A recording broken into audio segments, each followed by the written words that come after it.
Hello again, everyone. This is Bob Martin, the RCSubGuy with the Nautilus, drydocks.com, and I got a sub to share with you, the namesake of the company and one of my favorite boats. Looking forward to sharing it with you.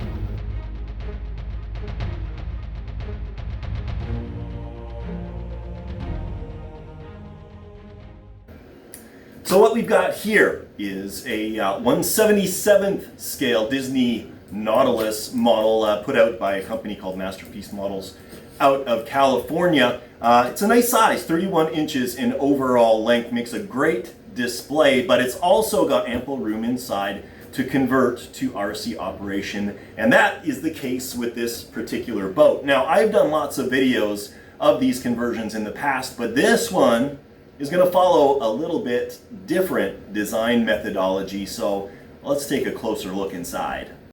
All right, first thing we need to do is get access to the interior of the boat, and to do so follows my standard methodology. Pull the pin in the front, this forward ram, and that releases the front part of the upper hull, and then in the back there is a brass pin, and that just slips in here. Now we'll take a look at the inside. You can see it's all full of flotation foam, as much as we could get in there. We've got the intake for the air pump, and we've got some a power outlet for the LED lighting system. Now the intake for that air pump is actually hidden right in the top of this alligator eye. So basically, as soon as that emerges, you can pump out the ballast tank and get up to full surfaced trim. This boat is ballasted slightly positively buoyant. For those of you who are big static diving fans, you'll see that that in no way whatsoever affects the enjoyment of operating the boat. All right, what do we have inside here? Main power comes from a 1500 milliamp hour lithium polymer battery that has been waterproofed, so this lives in the wet part of the hull, and it lives right here in the front of the boat. In the back here, we have a waterproof container, and it's all clear, as you can see. Now this, if you'll recognize it, is actually a waterproof electrical junction box that you can get from your local hardware store. Completely waterproof and sealed. It comes with its own seals that are embedded in the bottom of that clear lid, and 4 bolts, and away it comes. Inside we have the pump controller, speed controller, and our receiver. Moving to the back, we've got a 3D printed ballast tank. And the reason that I did this, we've got some cutouts here, and you can see that curved settee couch, which is so iconic from the movie. That allows you to have a really cool view from the side of the boat looking in to see that couch. Now this ballast tank is completely removable. We've got some clamps here. You just remove these bolts, that comes up, and then you can slip the entire ballast tank out. And there is a waterproof servo at the bottom of the tank that actuates that valve. Moving aft, we have a brushless motor that runs through this universal joint down the drive shaft to the propeller at the rear of the boat. And then we got 2 more waterproof servos in the back. Now these are not cheap. These are high-tech waterproof servos. They're IP67 rated, so they're good for our applications at low depths. Obviously, if you got 10 feet or more, it's a different rating. Moving aft, you can actually get full access to the interior here. There's some stainless bolts underneath the hull, and that allows you to remove the entire tail section.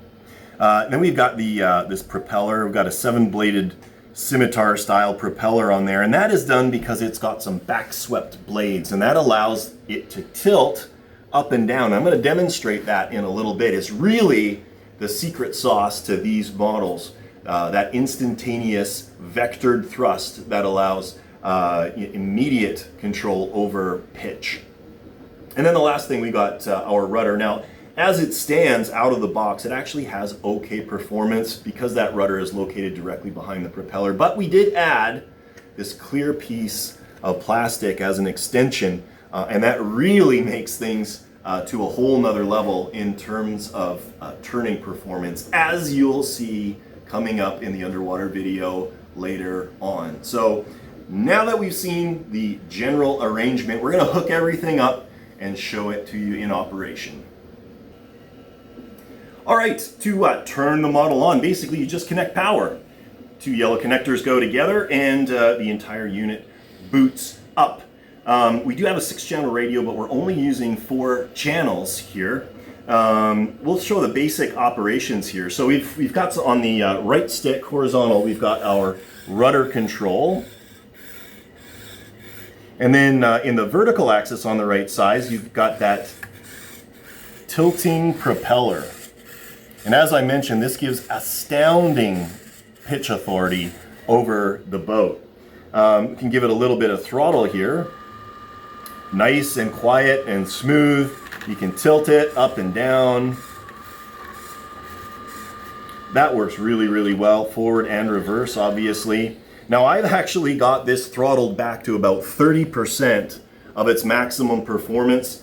Even at 30%, this model really, really moves under the water.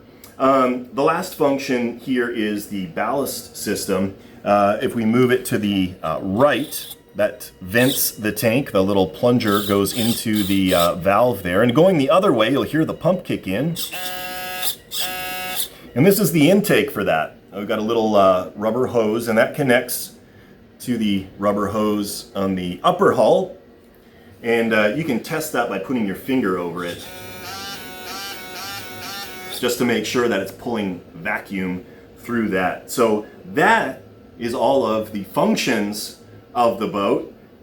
To put the upper hull on, basically you just slip it in the back, put the hull down, making sure that all of these wires are tucked in, and that's probably the trickiest part of the whole boat, is making sure that all of these wires and connections tuck in nicely so they don't get trapped between the upper and the lower hull. One last thing I wanted to show, and it's actually something that really helps when the model is not being used at the pond. It's got some really, really cool LED lights, and I want to be able to allow the new owner to display it with those lights without having to use a lithium polymer battery. So to that end, I just basically wired in a standard transformer that you plug into the wall. Comes in, snakes up through a drain hole in the bottom, feeds up into the hull. We can connect it right here.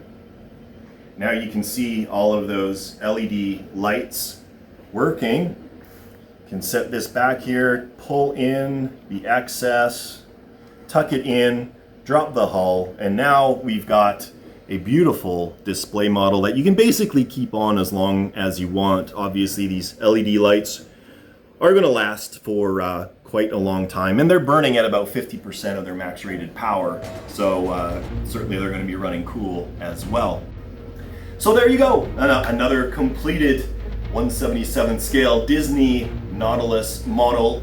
I am going to leave you with some underwater footage of this boat running at my pool during her maiden voyage.